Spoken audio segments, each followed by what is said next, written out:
नमस्कार, IND 121 में आपका स्वागत है। मैं हूं आपके साथ नवीन पुरोहित और आज हमारे साथ चर्चा करने के लिए मौजूद हैं मध्य प्रदेश काडर के वरिष्ठ IPS जो वर्तमान में सिविल एविएशन में अपनी सर्विसेज प्रतिनियुक्ति पर दे रहे हैं बतौर संयुक्त महानिदेशक सुरक्षा नागरिक विमानन सुरक्षा ब्यूरो में। बहुत ही महत्वपूर्ण दायित्व पर हैं। मध्य प्रदेश काडर में आपकी कार्यशैली, आपकी कार्यकुशलता बहुत चर्चित है। एक दक्ष कर्तव्यनिष्ठ अधिकारी के रूप में आप ख्याति प्राप्त हैं। आज हम चर्चा करेंगे वरिष्ठ IPS जयदीप प्रसाद साहब से। जयदीप प्रसाद जी, आपका IND 24 में बहुत बहुत स्वागत है। धन्यवाद और नमस्कार। जयदीप जी, जिस प्रकार से प्रतिनियुक्ति पर कोई ये पहला मौका नहीं है जो आप केंद्रीय सरकार की तमाम सारी विंग्स में जो सेवाएं प्रदान कर रहे हैं, उसके पहले भी आप सेवाएं प्रदान कर चुके हैं। क्या फर्क रह जाता है जो मेन पुलिसिंग है जी, मेन स्ट्रीम की जो पुलिसिंग है, और जब आप नागरिक सुरक्षा विमानन ब्यूरो जैसी महत्वपूर्ण एजेंसी में, जिसके ऊपर सारे एयरपोर्ट्स के सुरक्षा का दायित्व रहता है, बहुत सारे अंतर्राष्ट्रीय मानकों का पालन करना होता है, तो एकदम एक नया फ्रेम सामने आता है। क्या कुछ मूलभूत अंतर पाते हैं आप?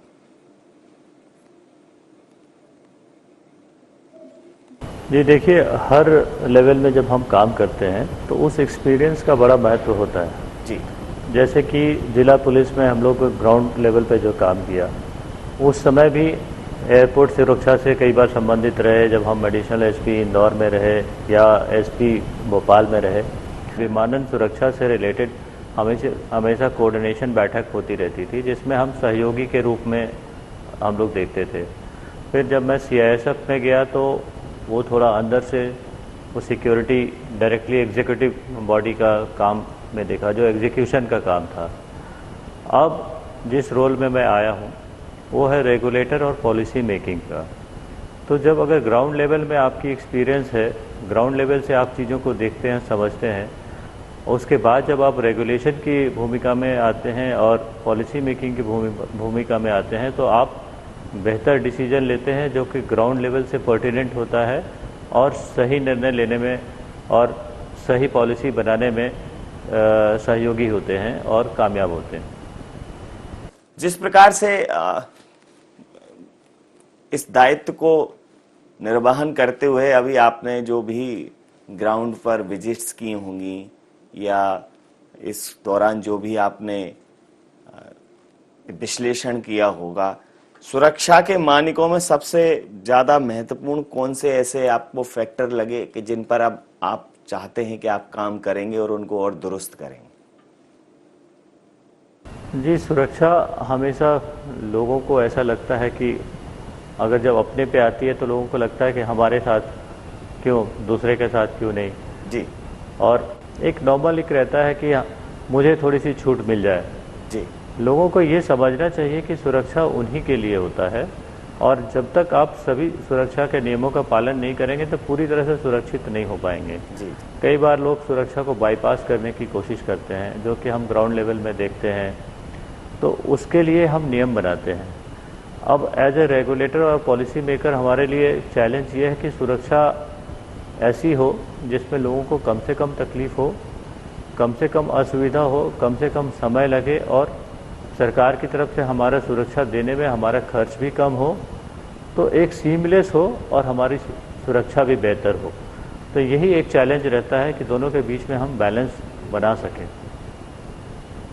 जिस प्रकार से आपने कहा कि ये निश्चित रूप से कई बार सुरक्षा लोगों को असुविधा का विषय होती है, लेकिन सुरक्षा होती तो लोगों के लिए ही है।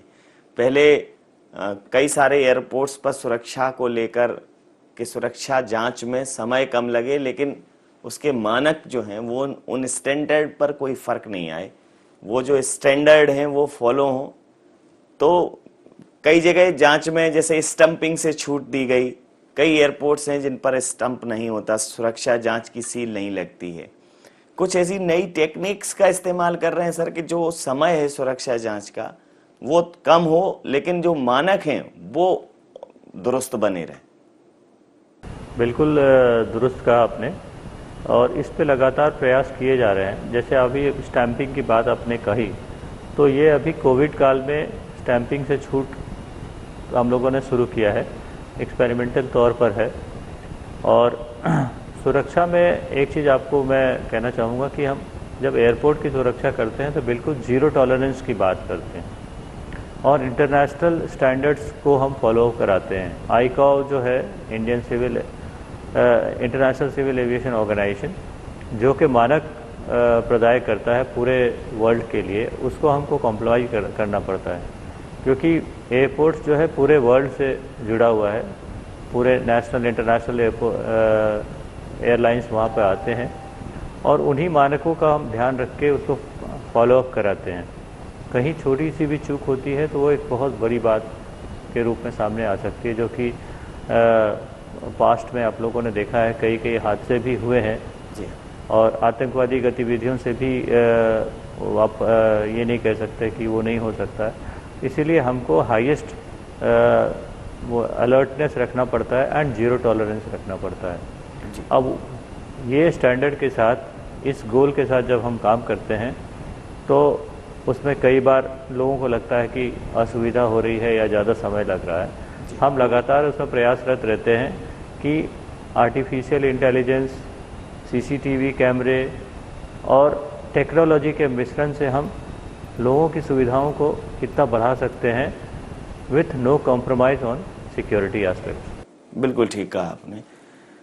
जिस प्रकार से कोविड काल में लगभग हर सेक्टर की जो वर्किंग स्टाइल है उस पर एक फर्क पड़ा है, तो एयरपोर्ट्स पर पहले तो आवाजाही रोकी गई थी, अब आवाजाही लगभग सारे एयरपोर्ट्स पर शुरू है, डोमेस्टिक फ्लाइट्स चालू हैं। तो कोविड के संक्रमण का भी ख्याल रखना है और सुरक्षा जांच का भी ख्याल रखना है, उसको लेकर क्या विशेष रणनीति तैयार की गई है? देखिए, इस पैंडेमिक के दौरान जो सबसे ज़्यादा अफेक्टेड सेक्टर रहा है वो one of the most affected sector में एविएशन सेक्टर रहा है जी। लेकिन इसी दौरान एविएशन सेक्टर की अपनी इंटरनल स्ट्रेंथ देखनी पड़ेगी कि सबसे बेहतर तरीके से ये कम अप हो रहा है। इंडिया में डोमेस्टिक फ़्लाइट्स काफ़ी चालू हो गई हैं और बिना सिक्योरिटी नॉर्म्स को कॉम्प्रोमाइज़ किए हुए जी, और लोगों में कॉन्फिडेंस भी जगह है। आप डोमेस्टिक ट्रैवल्स में देखें, लगातार उसमें डिमांड बढ़ रही है और हमारे फ़्लाइट्स भी काफ़ी अच्छी संख्या में भरी हुई जा रही हैं जी। तो एक बहुत ही पॉजिटिव साइन जी। और इसी तरीके से वंदे भारत मिशन के दौरान और बबल के दौरान भी इंटरनेशनल फ़्लाइट्स भी आ रही हैं जी। बहुत सारे जो भारतीय बाहर में फंसे थे वो सभी आए हैं जी। तो एक बहुत पॉजिटिव सिग्नल है और धीरे धीरे हम आगे सुरक्षा के नियमों का पालन करते हुए आगे कदम बढ़ा रहे हैं और बड़े पॉजिटिव रिजल्ट्स मिल रहे हैं। जो एहतियात के तौर पे जो कदम उठाए गए हैं, जो भी सोशल डिस्टेंसिंग के नॉर्म्स हो सकते हैं, जो भी हम कोविड को प्रिवेंट करने के लिए जो नॉर्म्स हो सकते हैं वो सभी पालन कर रहे हैं। और चूँकि आप देखते हैं कि जब एयरपोर्ट से आप गुजर रहे होते हैं तो कई सारे मानकों से गुजरना पड़ता है और फ्रिस्किंग भी करनी पड़ती है, तो उसके लिए कई नई नई चीज़ों को ईजाद करते हुए और फ्रिस्किंग भी की जा रही है, लेकिन थोड़ा डिस्टेंस मेंटेन करके की जा रही है। और इस तरीके से सफलता तो मिली है, थोड़ा सा उसमें टाइम जरूर ज़्यादा लगता है। जी।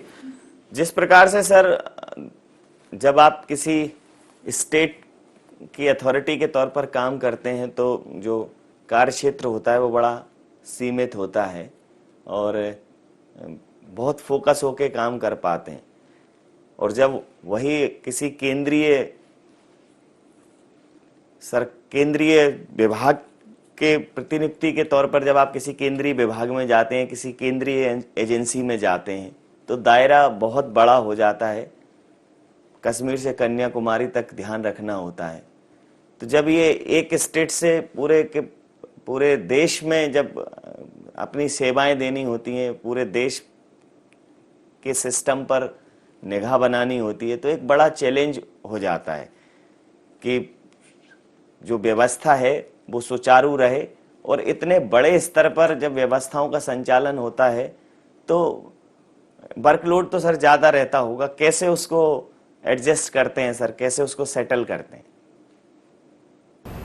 नहीं, वर्कलोड तो सभी जगह रहता है। जब आप ग्राउंड में काम करते हैं तो ग्राउंड लेवल पे रहता है, वहाँ पे प्रेशर काफ़ी होता है। उसको समझने के बाद अगर ग्राउंड लेवल में आपकी समझ बेहतर है, आपने काम किया हुआ है, तो नेशनल लेवल और इंटरनेशनल लेवल में काम करने में ज़्यादा आसानी रहती है। तो वो एक कॉन्फिडेंस रहता है।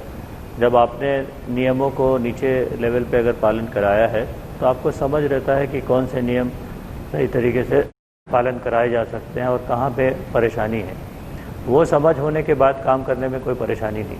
जी, निश्चित रूप से आपने सही कहा कि अगर आपने ग्रॉस रूट लेवल पर काम किया है तो फिर नेशनल लेवल हो या इंटरनेशनल लेवल उस पर कोई खास फर्क नहीं आता। अगर मैं बात करूं सर, आपकी हर व्यक्ति की अपनी एक विशेष कार्यशैली होती है। चूंकि स्टैंडर्ड पैरामीटर तो लगभग सेम ही रहते हैं, लेकिन कुछ विशेष जो आपने सोचा हो कि सुरक्षा मानकों में मुझे अपने कार्यकाल में ये सुधार या ये स्टेप जरूर एस्टेब्लिश करना है। देखिए, अभी एक पखवाड़ा पूरा नहीं हुआ है इस ऑर्गेनाइजेशन को ज्वाइन किए हुए। हालांकि सीआईएसएफ में रहते हुए मैंने एविएशन सिक्योरिटी को काफ़ी करीब से देखा था। जी, तो अभी तो बहुत कुछ कहना बहुत जल्दबाजी होगी, लेकिन फिर भी जी, मेरा जो फोकस होगा और मेरा जो मिशन होगा वो यही है कि पब्लिक की सुविधाएं बेहतर हो बिना सिक्योरिटी को कॉम्प्रोमाइज़ किए हुए। इसी पे हम काम कर रहे हैं और जीरो टॉलरेंस के साथ हम काम करें, लेकिन पब्लिक की सुविधाएं को हम कैसे बढ़ा सकते हैं, इसी पे काम करें। जिस प्रकार से देश में लगातार नागरिक विमानन के क्षेत्र में अभूतपूर्व वृद्धि हो रही है, तो ये तो तय है कि आगे आने वाले समय में सिविल एविएशन सेक्टर और विस्तार लेने वाला है। तो जिस प्रकार की संभावनाएं हैं उस प्रकार इसमें सबसे महत्वपूर्ण चीज सुरक्षा ही शामिल होती है। तो जब ये फ्यूचर एस्पेक्ट्स पर बात होती है किसी भी प्रोजेक्ट पे कि नया कहीं एयरपोर्ट बनने वाला है, तो उसमें सुरक्षा मानकों का कितना ध्यान रखा जाता है कि अगर इस जगह पर है तो इस जगह पर बाकी सारी चीजें तो उसमें डिटेल में आती होंगी, टेक्निकल एस्पेक्ट्स के, हवा का क्या प्रेशर है, जगह कैसी है, लेकिन सुरक्षा मानक कितने महत्वपूर्ण होते हैं उस जगह के लिहाज से जब भी नया कहीं एयरपोर्ट डेवलप होता है? देखिए, जब नया डेवलप होता है तो बट नेचुरल है कि छोटी जगह में हम जब रीजनल कनेक्टिविटी की बात अभी कर रहे हैं जी, जिसमें कि बहुत ज़्यादा ध्यान दिया जा रहा है कि आम आदमी इस सुविधा को हासिल कर सके, उसको हम ये सुविधा मुहैया कराएं। वहाँ पे एक बड़ा चैलेंज रहता है हमारे साथ। जी, एक तो सुरक्षा हमको फुल प्रूफ देनी है, जी, और जब उतने फ्लाइट्स नहीं होते हैं, पैसेंजर लोड कम होता है, तो सुरक्षा का खर्च काफ़ी होता है। जी, तो वो एक बड़ा चैलेंज रहता है, उस पर हमारी जद्दोजहद जारी रहती है। तो हम किसी भी समय सुरक्षा पे कॉम्प्रोमाइज़ नहीं करते हैं। जी, हम कोशिश करते हैं कि सीआईएसएफ या स्टेट इंडस्ट्रियल सिक्योरिटी फोर्स या स्टेट की जो पुलिस है उनके मदद से एक जो है फुल प्रूफ सिक्योरिटी हम दें, और सुरक्षा मानकों को हम एयर एविएशन सेक्टर में बिल्कुल ही कॉम्प्रोमाइज़ नहीं करते। जी सर, जिस प्रकार से फोर्सेस का डिप्लॉयमेंट होता है, सीआईएसएफ ही अक्सर देखा जाता है कि एयरपोर्ट्स पर सीआईएसएफ तैनात रहती है। और चूंकि आप सीआईएसएफ में ऑलरेडी अपनी सेवाएं दे चुके हैं, तो सेंट्रल इंडस्ट्री सिक्योरिटी फोर्स, जैसा आपने कहा कि जब छोटे एयरपोर्ट्स होते हैं तो थोड़ा सुरक्षा महंगी हो जाती है। अगर ज़्यादा आवाजाही ना हो, उतने विमान की लैंडिंग टेक ऑफ ना हो, नंबर ऑफ फ्लाइट्स ज़्यादा ना हो, तो फिर बहुत महंगा पड़ जाता है। तो क्या भविष्य में ऐसा सोच रहे हैं सर कि जो सिक्योरिटी के एस्पेक्ट से स्टेट, जैसा आपने कहा कि स्टेट इंडस्ट्री सिक्योरिटी फोर्स को भी हम इसमें इन्वॉल्व करते हैं, स्टेट की पुलिस को भी इन्वॉल्व करते हैं, तो उसको लेकर कोई एक ऐसी फोर्स डेवलप की जाए कि अगर कोई छोटी एयरपोर्ट है या रीजनल कनेक्टिविटी वाला एयरपोर्ट है तो बहुत ज़्यादा सुरक्षा स्टेट के स्तर पर ही उसको प्रोवाइड करा दी जाए और उसके लिए दक्ष सुरक्षा कर्मी, उनको एक ट्रेनिंग प्रशिक्षण देकर उसके लिए व्यवस्थित कर दिया जाए। ऐसा कोई प्लान है आपके जेहन में? बिल्कुल, जो रीजनल कनेक्टिविटी की बात हो रही है उसमें स्टेट पुलिस का रोल आ रहा है जी और स्टेट पुलिस सामने भी आ रही है। स्टेट गवर्नमेंट स्टेट पुलिस की सुरक्षा हम प्रदाय भी कर रही हैं उनके छोटे एयरपोर्ट्स में। जी तो सीआईएसएफ चूँकि पिछले 20 साल से लगभग एविएशन सिक्योरिटी में है, तो काफ़ी दक्ष फोर्स है और उनकी क्वालिटी और प्रोफेशनल स्टैंडर्ड्स बहुत अच्छे हैं, जी जो कि हिंदुस्तान ही नहीं विदेशों में भी काफ़ी सराहा गया है। जी उनकी जो प्रोफेशनल एस्पेक्ट्स हैं उनसे ट्रेनिंग लेके स्टेट के जो इंडस्ट्रियल सिक्योरिटी फोर्सेस हैं और स्टेट की जो पुलिस है उनको हम ट्रेन करा रहे हैं। उनकी ट्रेनिंग और एविएशन सिक्योरिटी में काम करने पे स्टेट की फोर्सेस भी उसी लेवल पे आएंगी, ऐसा प्रयास किया जा रहा है। जी ये आपने बहुत बड़ी बात कही है कि अगर ये कोलैबोरेशन हो गया, एक जॉइंट एफर्ट हो गया स्टेट और सेंट्रल का, तो जो रीजनल कनेक्टिविटी की बात है उसके लिए सुरक्षा देना थोड़ा ज़्यादा आसान हो जाएगा। अभी अगर मैं सुरक्षा की बात करूं तो जिस प्रकार से सुरक्षा व्यवस्थाएं संचालित हैं देश के समस्त एयरपोर्ट्स पर, उनमें क्या कुछ नवाचार जो है वो आप करेंगे? और क्या अभी जब आप भ्रमण कर रहे हैं, जगह जगह जाकर इंस्पेक्शन कर रहे हैं, शुरुआत ही की है, लेकिन चूंकि आप पहले ही आपका बहुत अध्ययन है इन सब्जेक्ट पर, तो क्या कुछ महत्वपूर्ण बिंदु हैं जो आपके जेहन में हैं कि इन पर तो काम करना है? देखिए, जैसा कि मैंने कहा कि हमको सुरक्षा जांच में जो समय लगता है उसको कम करने की कोशिश करनी चाहिए और पब्लिक का वेटिंग टाइम कम हो, इस पे बहुत ध्यान है। लेकिन साथ ही में जो जो जीरो टॉलरेंस की बात करते हैं वो भी रहे। जी तो इसमें हम आर्टिफिशियल इंटेलिजेंस और सीसीटीवी कैमरे में भी कई फेस रिकॉग्निशन के सॉफ्टवेयर्स आए हैं, उनको इंस्टॉल करा के और जो न्यू टेक्नोलॉजी है उनका मिश्रण करा के कैसे हम इसको, एक तो जो सिक्योरिटी फोर्सेस के संख्या है उसको हम कैसे ट्रिम कर सकते हैं और कितना हम लोगों को बिना ह्यूमन इंटरफेस के सिक्योरिटी क्लियरेंस में आगे बढ़ा सकें, इस पे काम करने का एक बड़ा वो चैलेंज है। जिस प्रकार से सर एयरपोर्ट पर हम जब सुरक्षाओं की बात करते हैं तो सिविल एविएशन की अदर जो अथॉरिटीज़ हैं उनसे, जो प्राइवेट फ्लाइट्स जो उनके सर्विस प्रोवाइडर्स हैं, फ्लाइट्स ऑपरेटर्स हैं, उनके साथ निश्चित रूप से विचार विमर्श होता होगा, तभी जाके जो महत्वपूर्ण तथ्य हैं वो सामने आ पाते होंगे कि किस चीज़ की आवश्यकता है, किस चीज़ में सुधार करना चाहिए। तो ये जो एक कोऑर्डिनेशन है उसके लिए क्या प्रोसीजर काम करता है सर? मैं खुद भी अनभिज्ञ हूँ उससे, कैसे ये तालमेल बिठाते हैं कि कहाँ सुरक्षा व्यवस्था एक स्टैंडर्ड के अलावा जहाँ जरूरत रहती है उसकी बात कर।